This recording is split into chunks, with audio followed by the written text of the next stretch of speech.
மக்களே, welcome to Y studios Tamil. இன்றைக்கி நம்ம வந்து யூடியூப் சேனலில் என்ன பண்ண போகிறோன்னா, நம்ம யூடியூப் சேனலுக்காக வந்து ஒரு பிசி ஒன்று வந்து பில்ட் பண்ண போகிறோம். இதை வந்து நம்ம எப்படி பண்ணோம், எதெல்லாம் பார்த்து பண்ணோம் அப்படின்றத லேட்டராக சொல்கிறேன். முதல்ல வந்து நான் இந்த பிசி பில்ட் பண்ணுறதுக்கு எந்த கடைக்கு போனேன் அப்படின்னு பார்த்தீங்கன்னா, மவுண்ட் ரோட்டில் கரெக்டாக அந்த சிக்னல் இருக்கும். அந்த சிக்னலுக்கு ஆப்போசிட்டில் பார்த்தீங்கன்னா oasis India IT store private limited அப்படின்னு சொல்லிட்டு ஒரு கடை இருக்கும். அந்த கடைக்கு போனீங்கன்னா உங்களுக்கு தேவையான பிசி எல்லாமே, அதாவது கஸ்டமைஸ்டு பிசி, உங்களுக்கு தேவையான எல்லா பிசி எல்லாமே வாங்கிக்கலாம். கொஞ்சம் உள்ள ரிச் ஸ்ட்ரீட்டுக்குள்ளே போனீங்கன்னா இன்னும் சீப்பாகவே கிடைக்கும். இங்கே வந்து கொஞ்சம் விலை அதிகமாக கிடைக்கும். ஆனாலும் இங்கே வந்து நீட்டாக இருக்கும் வேலை. டக்கு டக்குன்னு போனோமா, செலக்ட் பண்ணோமா, வாங்கினோமா, அசம்பிள் பண்ணோமா, எடுத்துகிட்டு வந்தோமா, அந்த மாதிரி இருக்கும். ஸோ அதனால நான் வந்து இந்த கடைக்கு நான் போயிருக்கேன். ஸோ வந்து நான் வந்து யூடியூப் சேனலுக்கு பிசி பில்ட் பண்ணோம் அப்படின்னு சொன்னோடனே நிறையா இதுக்கு அட்வைஸ் கொடுக்க நிறைய பேர் இருக்காங்க. சரி, அவங்கள காண்டாக்ட் பண்ணலாமா அப்படின்லாம் நான் வந்து நிறைய யோசித்தேன். சரி, அப்புறம் நம்மளே வந்து தேடி தேடி ஒவ்வொரு விஷயத்தையும் சூஸ் பண்ணிக்குவோம் அப்படின்னு சொல்லிட்டு நான் வந்து சில விஷயங்களை சூஸ் பண்ணியிருக்கேன். அதோட பேசிக் காம்பனன்ட்ஸ்லாம் நமக்கு வந்து என்ன வேணும், பேசிக் ஃபீச்சர்ஸ் நம்ம பிசிக்கு என்ன வேணும் அப்படின்றத நானே வந்து சூஸ் பண்ணிக்கிட்டேன். அதில் வந்து மெயினாக நான் வந்து என்னோடய செக்லிஸ்ட்டில் வச்சுருந்தது என்னென்னா, ரீசெண்டாக வாங்குகிற ப்ராசஸர். முதல்ல வந்து பட்ஜெட்டை சொல்லிடுறேன். என்னோடய பிசிக்கான பட்ஜெட் வந்து பார்த்திங்கன்னா 1 lakh. என்னடா அதிகமாக இருக்கே அப்படின்னு என்ன சொல்லிடாதீங்க. ரொம்ப நாள் ஆசை, எப்படியாவது நம்மளும் ஒரு 1 லட்ச ரூபாய்க்கு பிசி வாங்கி நம்மளோட எடிட்டிங் அவுட்புட்டும் அப்படியே சைனாக எக்ஸ்போர்ட் ஆகணும் அப்படின்னு சொல்லி ரொம்ப நாள் ஆசை எனக்கு. அதனாலேயே சொல்லி நான் வந்து கொஞ்சம் எக்ஸ்ட்ரா காசு போனால் கூட பரவாயில்ல அப்படின்னு சொல்லிட்டு ஒரு 1 lakh பிசி வாங்கிடலாம் அப்படின்னு சொல்லிட்டு முடிவு பண்ணிட்டேன். முக்கியமாக நம்மளோட A2D, அதுக்கப்புறம் இன்னும் நிறைய சேனல்ஸ் இருக்குது பிசி பில்ட் பண்ணுறது.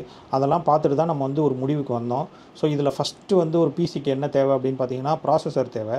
அது வந்து நார்மலாக பார்த்திங்கன்னா கரண்ட் ஜென்ரேஷனாக இருந்தால் அது வந்து உங்களுக்கு நல்லது.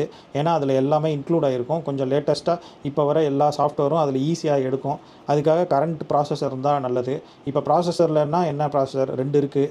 AMD ரைசான் ஒன்று இருக்குது, இன்னொன்று இன்டெல் இருக்குது. இந்த 2ல் நம்ம எது போகலாம் அப்படின்னு சொல்லிட்டு முடிவு பண்ணோம். இன்டெல் வந்து கொஞ்சம் விலை ஜாஸ்தியாக இருக்கும், AMD ரைசான் வந்து கொஞ்சம் விலை கம்மியாக இருக்கும். மித்தபடி 2க்கும் பர்ஃபார்மன்ஸ்னு பார்த்தீங்கன்னா ஒன்றா இருக்கும் அப்படின்னு சொல்லிட்டு நிறைய யூடியூப் சேனல்லலாம் சொன்னாங்க.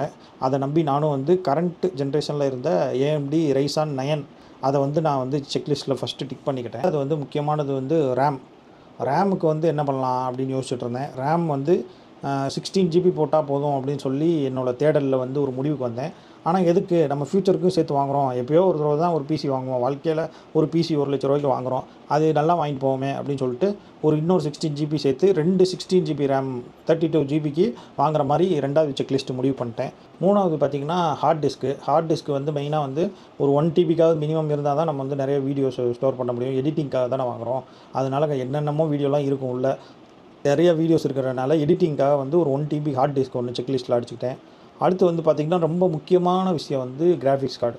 ஒரு எடிட்டிங் பிசிக்கோ இல்லை ஒரு கேமிங் பிசிக்கோ வந்து ரொம்ப முக்கியம் வந்து கிராஃபிக்ஸ் கார்டு தான். இப்போ அந்த கிராஃபிக்ஸ் கார்டுக்கு வந்து என்ன பண்ணலாம் அப்படின்ட்டு நான் யோசிச்சுட்டு இருந்தப்போ வந்து 3060ல் அதுக்கடுத்து வந்து 4080 இருக்குன்னு நினைக்கிறேன். நம்ம வந்து 3060ல் 12 GBயில் ஒரு கிராஃபிக்ஸ் கார்டு, ஒரு நல்ல ஐநாக் 3D அப்படின்னு சொல்லிட்டு ஒரு கிராஃபிக்ஸ் கார்டு இருக்குது. அதை வந்து நான் வந்து அடுத்து செலக்ட் பண்ணிட்டேன். அதுக்கப்புறமேட்டு வந்து கூலரு, யூபிஎஸ்ஸு, அதுக்கப்புறமேட்டு உள்ள இந்த பவர் வாட்டு, கேபினெட்டு, அப்புறம் வந்து மானிட்டரு, இது எல்லாமே வந்து அங்கே போய் நம்ம சூஸ் பண்ணிக்கலாம் அப்படின்னு சொல்லிட்டு இப்போ நான் வந்து அந்த கடைக்கு போயிட்டேன். அந்த கடைக்கு நான் போனதுக்கப்புறம் பார்த்திங்கன்னா எனக்கு வந்து எடுத்தோடனே வந்து அவங்க வந்து நான் கேட்ட எல்லாத்தையும் வந்து அதுக்கு வந்து ஒரு எஸ்டிமேஷன் மாதிரி போட்டு கொடுத்தாங்க. அந்த எஸ்டிமேஷனை வாங்கிட்டு நானும் வந்து எல்லா ப்ராடக்ட்டையும் சூஸ் பண்ணிட்டேன். சூஸ் பண்ணதுக்கப்புறம் அந்த ப்ராடக்ட்லாம் இப்போ வந்து எடுத்துகிட்டு போய் அசம்பிள் பண்ணுறதுக்கு வந்து அவங்க வந்து கீழே வந்து ஒரு லேப் மாதிரி வச்சுருந்தாங்க, அங்கே எடுத்துகிட்டு போக சொன்னாங்க. போனதுக்கப்புறம் அங்கேருந்து ஒவ்வொரு ப்ராடக்டாக எடுத்து அசம்பிள் பண்ண ஆரம்பித்தாங்க. கிட்டத்தட்ட ஒரு 1/2 hour 45 minutesல வந்து எல்லாத்தையும் நல்லா அசம்பிள் பண்ணி க்ளீனாக பேக்கிங்காக சூப்பராக கொடுத்துட்டாங்க.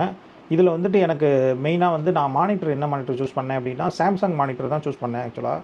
இதில் வந்து நான் என்ன ஒரு தப்பு பண்ணிட்டேன் அப்படின்னா, இப்போல்லாம் நிறைய மானிட்டர் வந்து பார்த்திங்கன்னா இதோடையே வருது, ஸ்பீக்கரோடையே வருது, அட்டாச்சு ஸ்பீக்கரோடையே வருது. ஆனால் நான் வந்து ஸ்பீக்கர் இல்லாத மானிட்டர் வாங்கிட்டேன். நீங்கள் அந்த தப்பை பண்ணிடாதீங்க.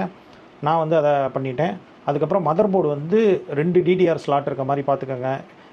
யூபிஎஸ் ஸ்லாட்டு, எல்லா ஸ்லாட்டும் இருக்கிற மாதிரி, நிறைய ஸ்லாட் இருக்கிற மாதிரி இருக்கிற ஒரு மதர் போர்டாக வாங்கிக்கோங்க. அதுதான் ஃப்யூச்சரில் நீங்கள் எக்ஸ்ட்ரா ஏதாவது ஆட் பண்ணும்போது உங்களுக்கு அது யூஸ் ஆகும். இது எல்லாமே சேர்த்து அவர் வந்து எனக்கு போட்டு கொடுத்த கொட்டேஷன் பார்த்திங்கன்னா 98,000க்கு போட்டு கொடுத்தாரு. இது எல்லாமே சேர்த்து கொட்டேஷனு. சரி, மீதி அந்த 2,000க்கு என்ன பண்ணலான்னா, வழக்கம் போல் நம்ம மவுஸு, கீபோர்டு எல்லாம் வாங்கிட்டு ரவுண்டாக ஒரு 1க்கு வந்து ரவுண்ட் பண்ணி நம்ம வந்து வாங்கிட்டு வந்துட்டோம்.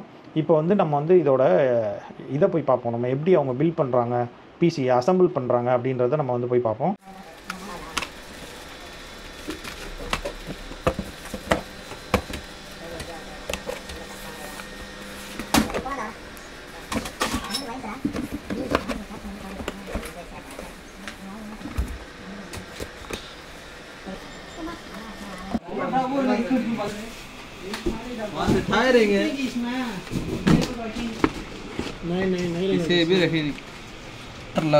எரிஞ்சது இந்த மூணுத்துக்குமே வாரண்டி வராது, எந்த எலக்ட்ரானிக் பொருளுக்குமே.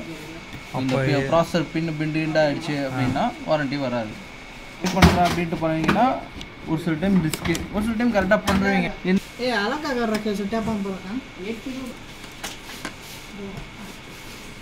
मिलता नहीं बात तुझे कुछ 7 की 8 की तो 620 था.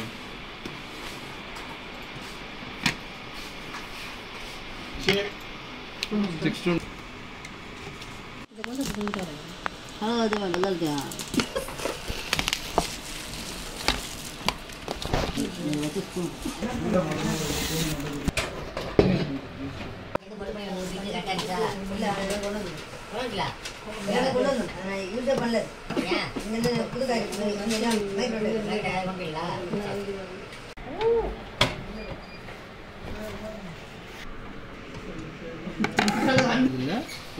बोर्ड प्रचने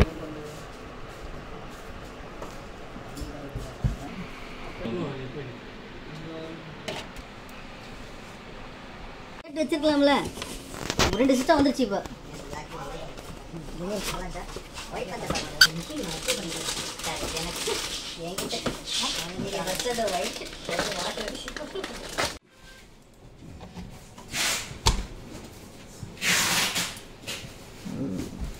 பிளாஸ்டிக் எடுத்துருவோம்.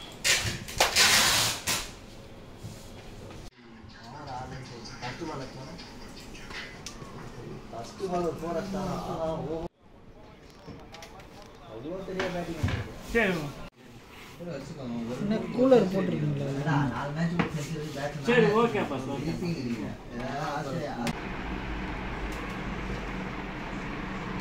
ஸோ வந்து இப்போ இவ்வளோ நேரம் வந்து நம்ம வந்து பிசியை வந்து அசம்பிள் பண்ணியாச்சு. ஆக்சுவலாக நான் இவ்வளோ நேரம் சொன்னது எல்லாமே பார்த்தீங்கன்னா கிட்டத்தட்ட ஒரு 1 இயருக்கு முன்னாடி நான் வாங்கின பிசி தான். இந்த பிசிக்கு வந்து அவங்க வந்து ஒரு 1 இயர் வாரண்ட்டி கொடுப்பாங்க. ஆனால் என்னை பொறுத்த வரைக்கும் இந்த பிசிக்கு 1 இயர் எதுவுமே ஆகாது. வாரண்ட்டி முடிஞ்சவொடனே தான் ஏதாவது ஒரு பிரச்சனை வரும். இந்த பிசியும் அந்த மாதிரி தான் 1 இயருக்கு எதுவுமே ஆகலை. அதுக்கப்புறம் தான் இந்த ஹேங் ஆகிறது, ஸ்லோ ஆகிறது எல்லாமே வந்துச்சு.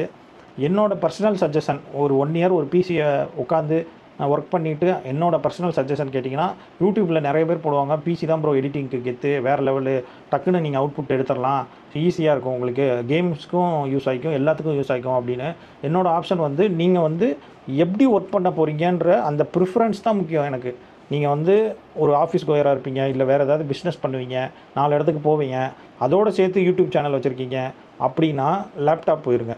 தயவுசெய்து டெஸ்க்டாப் ஆகிடாங்க. ஏன்னா இதை நம்ம நகர்த்தி கூட போய் எடுத்துகிட்டு போக முடியாது. உட்காந்த இடத்துலேயே உட்காந்து எடிட் பண்ணாலே உண்டு, இன்னும் நீங்கள் எங்கேயுமே எடுத்துகிட்டு போக முடியாது. இப்போ லேப்டாப்னு வச்சுக்கின்னா நீங்கள் வந்து எடுத்துகிட்டு போய் பெட்டில் படுத்துக்கலாம், இல்லை நம்ம எங்கேயாவது வெளியில் எடுத்துகிட்டு போய் அங்கே கூட எடிட் பண்ணிக்கலாம். ஆனால் அதை டெஸ்க்டாப்பில் பண்ண முடியாது. ஒரு விஷயம் அதை நல்லா கவனிச்சுட்டு இந்த பிசி வாங்குங்க. அவசரப்பட்டு 1 லட்ச ரூபாய்க்கு பிசி வாங்கிட்டு இங்கே எடுத்துகிட்டு போக முடியாது, அங்கே எடுத்துகிட்டு போக முடியாதுன்னு வருத்தப்படக்கூடாது என்ன மாதிரி. அதுக்கப்புறம் என்னென்னா, இதில் வந்துட்டு கிடைக்கிற ஸ்பெசிஃபிகேஷன் வந்து இதே விலைக்கு உங்களுக்கு லேப்டாப்பில் கிடைக்காது. லேப்டாப்பில் வந்து இதை விட டபுள் மடங்கு தான் ரேட் இருக்கும். அப்போ நீங்கள் என்ன பண்ணுங்கன்னா, இப்போ நான் Ryzen 9 போட்டிருக்கேன்னா நீங்கள் அதுலேருந்து ஒரு 7 வந்துக்கோங்க, 32 GB போட்டிருக்கேன்னா அதுலேருந்து ஒரு 16 GB வந்துக்குங்க. இந்த மாதிரி சில காம்ப்ரமைஸ் பண்ணிங்கன்னா ஒன்றும் இல்லை, இதில் வந்து 2 நிமிஷத்தில் கிடைக்கிற அவுட்புட்டு அதில் 4 நிமிஷத்தில் கிடைக்கும். அந்த 2 நிமிஷத்தில் நம்ம எதுவும் பண்ண போகிறதில்ல. அதனால் நிறையா யூடியூபர் சொல்லுவாங்க பிசி தான் பெஸ்ட்டுன்னு. என்னை பொறுத்த வரைக்கும் பிசின்றது ஒரே இடத்துல உட்காந்து காலங்காலமாக வேலை பார்க்குறவனுக்கு தான் பிசி பெஸ்ட்டு. நம்மளை மாதிரி ஆஃபீஸ் கோயர்ஸ்க்கோ, இல்லை நம்மளை மாதிரி ட்ராவல் பண்ணிவிட்டு எங்கேயாவது போய் எடுத்துகிட்டு போய் ட்ராவல் பண்ணுறவங்களுக்கோ, இல்லை காம்பேக்டாக ஒர்க் பண்ணணும், அப்படியே ஒரு பெரிய டேபிள் வச்சுட்டு எல்லாத்தையும் வச்சுட்டு ஒர்க் பண்ணாமல் ஒரு காம்பேக்டாக குட்டியாக ஒரு இடத்துல உட்காந்து ஒர்க் பண்ணணும், இப்படின்றவங்களுக்குலாம் லேப்டாப் தான் சிறந்தது.